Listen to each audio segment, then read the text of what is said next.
बोलो सुखदेव जी महाराज की जय। सुखदेव जी आकर के सीधे आसन पर बैठ गए और परीक्षित ने चरण पकड़ लिया। बोलो भगवान, परीक्षित ने एक आसन रखा था, आप में से जो जिम्मेवारी ले 7 दिन में मुझे मुक्ति देने की, वो यहां आकर के बैठे। कोई नहीं बैठा उस पे आके। 16 वर्ष के नन्हे से तम द्वष्ट वर्ष श्री सुखदेव जी महाराज आकर के उस पर बैठ गए और इतने विश्वास के साथ आकर के बैठे पद्मासन में, राजा परीक्षित को मुक्ति दिलाने के लिए मानो स्वयं चल करके श्री राधा रमन लाल पधारे हो सुखदेव जी के रूप में। सुखदेव जी के चरणों में वंदन किया और कहा, भगवान मेरे जीवन के केवल 7 दिन बचे हैं, मेरी मुक्ति का उपाय बताइए।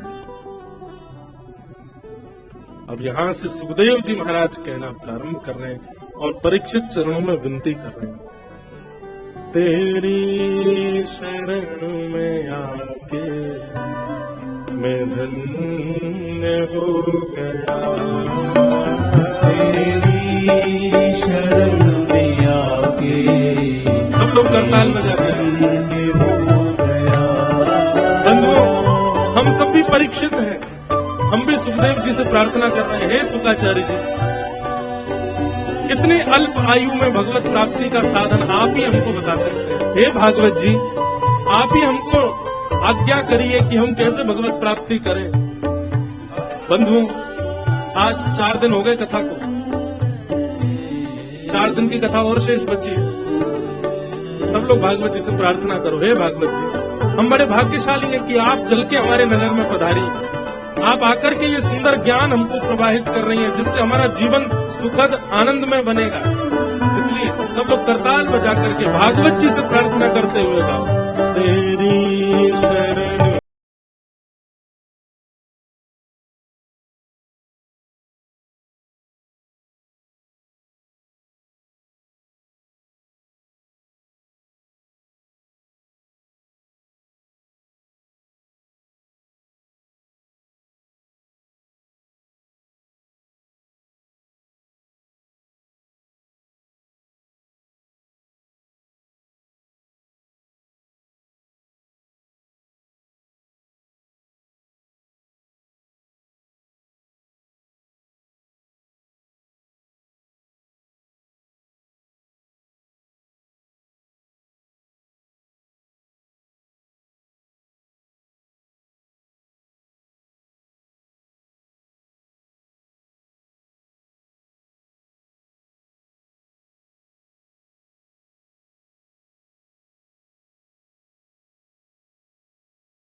मैं धनवान हो गया प्रभु, आपकी प्राप्ति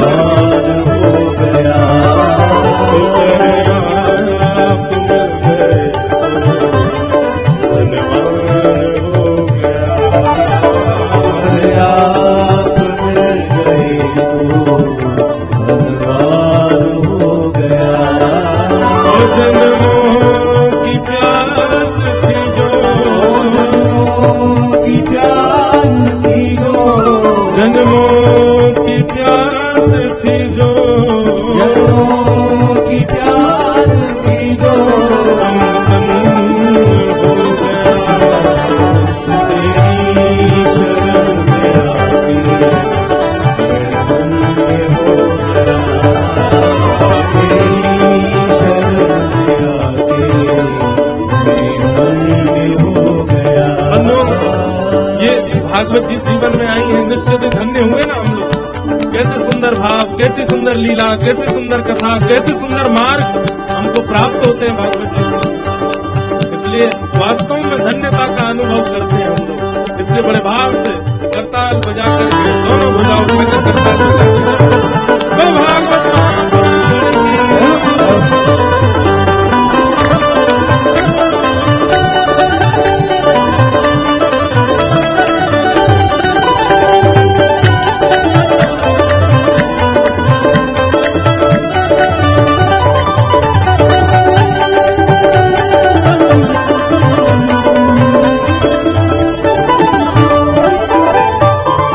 करना कभी न दूर प्रभु चरणों से करना कभी न दूर प्रभु चरणों से करना कभी न दूर प्रभु चरणों से करना कभी न दूर प्रभु चरणों से करना कभी ना प्रभु चरणों से करना कभी ना दूर प्रभु चरणों से चरणों के ही सहारे चरणों के ही सहारे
बंधुओं, जीवन में ठाकुर जी कहते हैं मैं मानव के ऊपर 3 कृपा करता हूं, जीव के ऊपर 3 कृपा करता हूं। बहुत ध्यान से सुनिएगा सब लोग। हम पे कौन सी हो गई है नेक्स्ट सुनो। ठाकुर जी कहते हैं सबसे पहली कृपा मेरी क्या है? किनदे माध्यम सुलभम सुदुर्लभम। सबसे पहली मेरी जीव के ऊपर कृपा ये है कि मैंने उसको मानव बना दिया। हमारे ऊपर एक कृपा तो हो चुकी है ठाकुर जी की कि हम मानव हैं, जीव जंतु नहीं है, कोई कुकर सुकर नहीं है, गधा नहीं है, मछली नहीं है, जिब्रा जिराफ नहीं है, हम लोग मानव है। ये ठाकुर जी की पहली कृपा है। इसलिए जो लोग कोसते हैं मानव होने के बाद भी, ठाकुर जी ने क्या किया, अरे तुमको आंख नाक कान पैर सब दे दिए, मानव बना दिया। सबसे पहली कृपा है ठाकुर जी की। और भगवान ये बात आपको पता, मानव ये जो हम बैठे हैं ना मानव, ऐसे नहीं मिल जाते हैं। शास्त्रों में इसकी पूरी कथा बताई गई कैसे मिलता है। 84 लाख योनियों में मैं और आप हम सब घूमते रहते हैं, कभी चींटी बनते हैं, मर जाते हैं, फिर ठाकुर जी के पास, ठाकुर जी एक बार एक मौका दे दो हमको। क्यों? इस 84 लाख योनियों के चक्कर से बचने का एक ही द्वार है, एक ही मौका है, और वो है मानव। मानव बन के ही आप इस चक्कर से निकल सकते हो। अन्य किसी योनि में अगर आप किसी योनि को देखते हैं, कुकर सुकर और छिपकली आदि इनको देखो ना, तो ये समझना अब ये बहुत भटकने वाले हैं, अब इसके बाद ना जाने क्या बनेंगे, फिर कहीं जाएंगे फिर कहीं जाएंगे। तो हम लोग पहले कभी चींटी बने, मर गए, फिर ठाकुर जी के पास, ठाकुर जी एक मौका दे दो भगवान, नहीं अभी जाओ जाओ। कुकर बनो, कुकर बना दिए, फिर मर गए, फिर ठाकुर जी एक मौका दे दो, नहीं अब सूकर बनो, सूकर बना दिए, फिर आगे ठाकुर जी एक मौका ना, भैंस बनो, जाओ दूध पिलाओ सबको, भैंस बन गए, भैंस बन के आगे ठाकुर जी, नहीं अब मछली बनो, जाओ मछली बन गई, मछली के बाद कॉकरोच बनो, जाओ बाथरूम में पड़े रहना सबके, बना दिए। इस प्रकार ठाकुर जी जब हमको बहुत, जब हम बार बार प्रार्थना करते, गिर जाते, पड़ जाते ठाकुर जी के आगे, ठाकुर एक मौका, बस एक मौका दे दीजिए, तब ठाकुर जी कहते हैं अच्छा चलो ठीक है।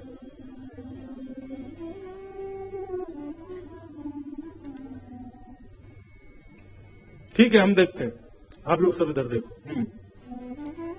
क्या बता रहा था मैं? हाँ, तो फिर ठाकुर जी से हम कहते हैं ठाकुर जी एक मौका दे दो। मानव शरीर मौका है, इसका नाम ही मौका, निकलने का मौका यहां से।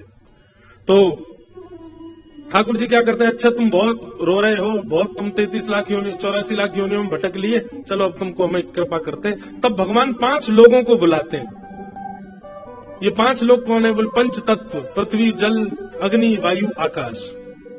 इन पंच तत्वों को बुला करके ठाकुर जी कहते हैं भैया इसको एक मानव देह देना है, लोन पे, लोन पे देना है इसको, ऋण ऋण। तब ये पंच तत्व हमसे सौदा करते हैं, पृथ्वी जल अग्नि वायु आकाश। ठीक है, हम तुमको ऋण दे रहे हैं, वर्ष पहले ही निश्चित हो जाता है, 70 वर्ष के लिए आ रहे हैं, 80 वर्ष के लिए आ रहे हैं, कितने वर्ष के लिए आ रहे हैं, फिर उसमें भी कुछ टर्म्स होते हैं, इतना अगर तुमने ये गलत किया तो इतने दिन में तुम्हारी छुट्टी हो जाएगी, बढ़िया रहे तो ऐसा चलेगा, ऐसा रहे, सब पहली बात हो जाती है। कुल मिलाके हमारी उनसे बात होती है कि वे 5 हमको लोन देंगे, और लोन में उन 5 के मिश्रण से शरीर मिलता है। लेकिन लोन चुकाना कैसे?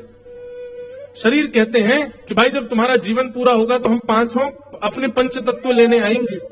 तो जब तुम्हारे परिवार के लोग तुम्हारा अग्नि संस्कार करेंगे, अग्नि तत्व अग्नि में, जल तत्व जल में, वायु तत्व वायु में, पृथ्वी तत्व पृथ्वी में, सारे तत्व अपने तत्व ले जाते हैं। लेकिन हमको ब्याज सहित वापस चाहिए।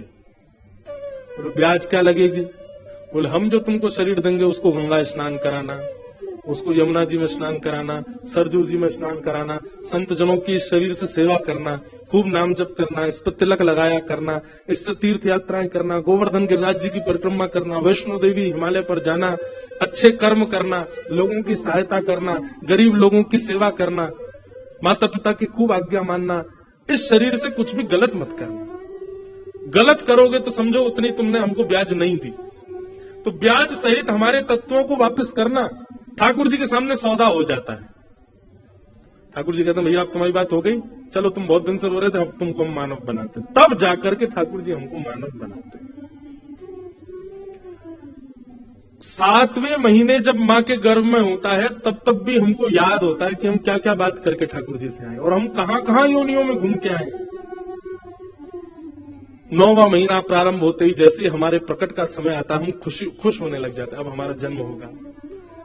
और जन्म लेते ही जब तक माता पिता भाई बंधुओं को नहीं पहचानते तब तक भी हमको सब याद रहता है, लेकिन जैसे ही ये माया अपना जाल डालना प्रारंभ करती है, ये माँ है, ये पिता है, ये भाई है, बंधु है, तुम्हारी इतनी संपत्ति है, तुम इतने पैसे वाले घर में हुए हो, तुम्हारा इतना सब कुछ है, ये भोग है, ये विलास है, इतने सारे संसार में ये सब, ओहो इसकी चकाचौंध में इतने अंधे हो जाते हैं, भूल जाते हैं सब ठाकुर।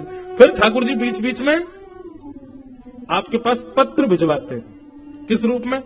जैसे गुना में कथा हो रही है, ये ठाकुर जी ने एक पत्र भेजा, बोले बेटा समझ जाओ तुमको मानव बना के भेजा हमने, है कथा में जाओ सुनो व्यास जी से, क्यों आए हो तुम पृथ्वी पर। लेकिन बाहर से बोर्ड देख करके चले जाता है, अरे कहा भीतर बैठे 3 घंटा क्या करना है हमको।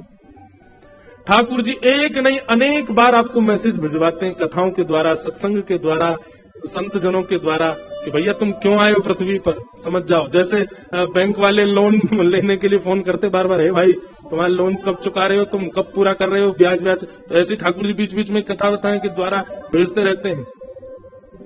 तब भी नहीं मानता वो व्यक्ति और दूषित क्रिया करते हुए जैसे ही प्राण त्यागता है तो पंच तत्व उसके सामने खड़े हो जाते हैं और कहते हैं भाई तुमने हमारी पंच तत्व तो वापस किए, लेकिन तुमने तो और अपवित्र करके वापस किया, इससे खूब मदिरा पान करी तुमने, हैं? तुमने परिस्त्री संग किया, इतने दूषित काम किए, लोगों के पैसा मारे, छल किया, कपट किया, दंभ किया, लोभ किया। तब ये पंच तत्व भगवान से शिकायत करते हैं कि इसको ठाकुर जी ऐसी यातना देना कि जीवन भर याद रखे। भगवान कहते हैं यातना देना हमारा काम नहीं, सौदा हमने कराया, अब जाओ, यमराज हैं आदि हैं, इनसे जिससे तुमको यातना दिलवानी हो। तो पंच तत्व गले में फांसी लिए घूमे रहते हैं, हम सब जगह भगवाते हैं, इतने साल नरक में रहेंगे, इतने साल वहां जाएंगे, ये करेंगे। इस तरीके से हमारा जीवन चल रहा है। तो भैया भगवान की सबसे बड़ी कृपा क्या है कि हम मानव, और उसमें भी उससे बड़ी कृपा क्या है कि हम ठीक ठाक हैं, आंखें हैं, नाक है, जीव है, कान है, हाथ है, पैर है। कोई शिकायत करने को लिए नहीं है कि भाई हम पे ये कमी है। ठीक है, कमी होगी तो ठाकुर जी उतना लोन कम कर देंगे। सब कुछ है, ये भगवान की पहली कृपा। दूसरी कृपा क्या है कि न देह माध्यम सुलभम सुदुर्लभम। फिर भगवान कहते हैं मैं दूसरी कृपा क्या करता हूं, बोले प्लवम सुकल्पम गुरु कर्ण धारम। बोले मैं उसको बार बार गुरुजन उसके जीवन में भेजता हूं, अगर ठुकरा दे तो वो उसकी इच्छा, लेकिन किसी एक को स्वीकार करके अपना गुरु बना ले तो समझना ये मैंने उस पर दूसरी कृपा की। क्यों? मानव तो बना दिया, अब मानव बनने के बाद सद्मार्ग दिखाने वाले गुरु भी मैंने उसको दे दिए। ये मेरी दूसरी कृपा है। और मेरी तीसरी कृपा क्या है, बोले मयानुकूले नभस्वते ऋतम। तीसरी कृपा भगवान बता रहे हैं कि उसके हृदय में भक्ति प्रकट हो जाए और वो अपनी अनुकूलता से रहना बंद कर दे, मेरी अनुकूलता से रहने लग जाए। जो मैंने गीता में बताया, जो मैंने रामायण में बताया, जो भागवत में, महाभारत में मेरे उपदेश हैं, उन उपदेशों को सुन करके मेरी अनुकूलताओं से अपना जीवन निर्वहन करने लग जाए। भगवान कहते हैं तीसरी कृपा है मेरी उसके ऊपर। ये 3 कृपा ठाकुर जी करते हैं। तो पहली कृपा तो साक्षात है कि हम सब मानव हैं, तो पहली कृपा तो हम पे हो चुकी है। अब ये 2 कृपाएं हम करवाना चाहते हैं कि नहीं, ये हम देख लें जीवन में। गुरु तो फिर कहूंगा बंधु, गुरु का मतलब दीक्षा लेना नहीं होता, दिशा लेना होता है।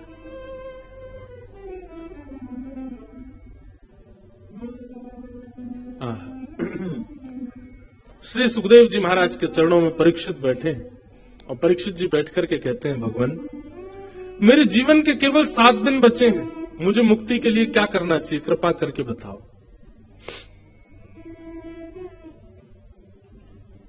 सुखदेव जी महाराज 1 मिनट के लिए मौन रहते हैं और 1 मिनट विचार करके सीधे बोलना प्रारंभ करते हैं। और यहां से सुखदेव जी की वाणी प्रारंभ होती है कि वरीयानेषु ते प्रश्न कृतो लोकहितं नृप आत्मवीत् सम्मतः पुंसां श्रोतव्या विषयपर। बहुत सुंदर बात। कभी कभी इतना आनंद आता है हमको कथा के प्रथम द्वितीय स्कंद में, मन करता है इससे आगे बढ़े ही नहीं, इतनी बढ़िया चर्चा है, इसी को करते रहे। इस बार एक सौभाग्य हमको प्राप्त हो रहा है।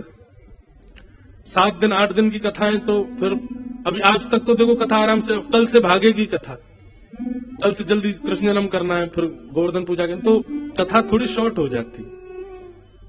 पर इस बार हमको एक सौभाग्य मिल रहा है। 10 अप्रैल से 11 अप्रैल से 10 मई तक 1 महीना की भागवत कथा, नासिक महाराष्ट्र, 1 महीना 30 दिन, और वो 30 दिन की कथा होगी महाराज नासिक में। इतना आनंद आएगा। हम तो बस प्रतीक्षा कर रहे हैं वो कथा प्रारंभ हो, फिर एक एक विषय, एक एक भाव। अब यहां पर मुक्ति का वर्णन करते हैं श्री सुखदेव जी। मैंने आज तक कथा में नहीं सुनाई होगी। 2 प्रकार की मुक्ति, सद्यो मुक्ति, क्रम मुक्ति। अब वो मुक्तियां कैसी कैसी होती हैं उसका पूरा वर्णन श्री सुखदेव जी आगे करेंगे। फिर उसके बाद में परीक्षित कहेंगे कि नहीं भगवान अब मुझे मुक्ति नहीं चाहिए। फिर सुखदेव जी मंगलाचरण करेंगे, उनके मंगलाचरण इतना सुंदर। अब ये सब कथा 7 दिन के क्रम में हम कह ही नहीं पाते, इतना इतना सुंदर क्रम है। तो ये सौभाग्य मिलेगा। आप सब लोग तो भक्तिपथ यूट्यूब चैनल पे ही सुन लेना। रोज 4 घंटे कथा, 4 घंटा रोज, और 30 दिन तक। क्या कहें महाराज, 5 दिन का तो नंदोत्सव है वहां पे। 5 दिन तक नंदोत्सव ही चलता रहेगा। रोज सुबेरे कथा प्रारंभी नंद घरानंद भयो जय कन्हैया, यहीं से ही प्रारंभ होगा। और फिर उसमें और विस्तृत भाव कि नंदोत्सव कैसा मन रहा है, और ब्रज में क्या हो रहा है, ब्रजवासी सब क्या कर रहे हैं, उसका हर दिन अलग अलग भाव आएगा। 3 दिन की गोवर्धन लीला, 3 दिन तक ठाकुर जी के गोवर्धन उत्सव का ही वर्णन। 2 दिन तक रुक्मणी विवाह, भीष्म पितामह की स्तुति तो लगभग 6 दिन की है वहां पर। ऐसे पूरा क्रम बनेगा, इतने दिन ये, इतने दिन ये, इतने दिन ये। बहुत आनंद आएगा, विस्तार से कथा होगी। श्री सुखदेव जी कहते हैं, परीक्षित आप कह रहे हैं 7 दिन में मरने वाली की मुक्ति का उपाय क्या है? देखिए, मैं जो अपनी मति से समझ पाया, श्री सुखदेव जी कहते हैं, परीक्षित ये प्रश्न तुमने अपने लिए नहीं किया। कृतो लोक हितम नृप, कैसे कह सकते हैं? और मरने का श्राप परीक्षित को लगा तो परीक्षित ही पूछेगा ना, लेकिन नहीं, सुखदेव जी की बुद्धि देखिए। सुखदेव जी कहते हैं, परीक्षित ये प्रश्न तुमने अपने लिए नहीं किया। क्यों? मुक्ति की कामना परीक्षित नहीं मांग सकता? बोले नहीं मांग सकता। क्यों? बोले वो ऑलरेडी मुक्त है। क्योंकि ये ऐसा बालक है जिसने अपने जन्म लेने से पहले ही अपनी मां के गर्भ में भगवान का दर्शन किया है। ठाकुर जी ने उत्तरा के गर्भ में प्रवेश करके परीक्षित की रक्षा की है। बोले इसका मतलब भगवत दर्शन इसको प्राप्त हो चुका है, मुक्ति तो इसको मिल ही जानी है। पहला कारण कि मुक्ति के लिए परीक्षित अपने लिए प्रश्न नहीं कर रहा है, क्योंकि उसने भगवत दर्शन कर चुका है वो। दूसरा कारण कि परीक्षित ने अभी अभी एक बात कही, येषाम संस्मरणात् पुंसाम सद्यः शुद्ध्यन्ति वै गृहा किम पुनर्दर्शन स्पर्श पाद शौचासनादि। परीक्षित, तुम इस बात को भली भांति जानते हो कि इतने सारे संत तुम्हारे सामने बैठे हैं। बंधुओं, जैसे इतनी भीड़ में आप श्रोता बैठे हैं, परीक्षित को जब मरने का श्राप लगा तो सोचो इतने संत उनके सामने बैठे थे। और परीक्षित, तुम इस बात को भली भांति जानते हो कि इतने संतों के बीच में तुम कुछ नहीं भी करो, केवल 7 दिन बैठे रहोगे तो भी तुमको मुक्ति मिल जाएगी।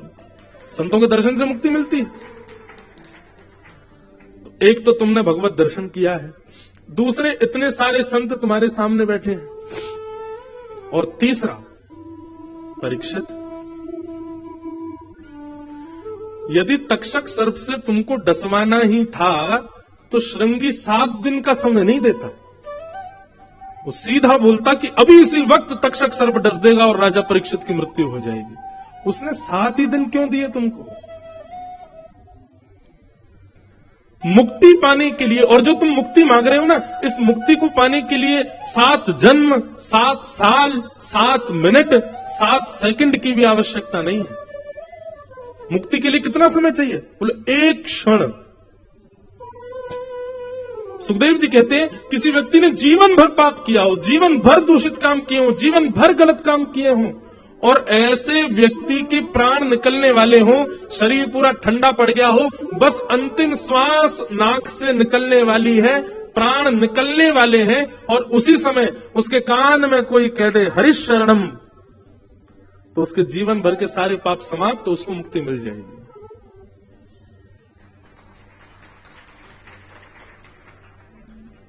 ताली बजाई, अच्छी बात है, बात तो सुनो पूरी। अभी बात पूरी नहीं हुई है। आप कह रहे हो कि मुक्ति का उपाय बताइए, मेरे पास 7 दिन बचे हैं, पर मुक्ति के लिए तो एक क्षण चाहिए परीक्षित, तुमको 7 दिन क्यों मिले हैं? और मुक्ति के लिए जीवन में भगवत दर्शन होना चाहिए, वो तुम ऑलरेडी कर चुके हो अपने मां के गर्भ में। वो बात अलग है कि तुमको याद नहीं है, पर तुम जब अपनी मां के गर्भ में, तो पूरा विश्व जानता है भगवान ने प्रवेश करके तुम्हारी रक्षा की।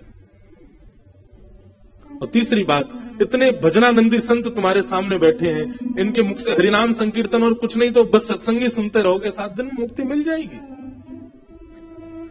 उसके बाद भी तुमने मेरे आने पर यह पूछा कि जल्दी मरने वाली की मुक्ति का उपाय क्या है। मुझे इससे यह बात समझ में आई कि तुम ये अपने लिए नहीं पूछ रहे हो,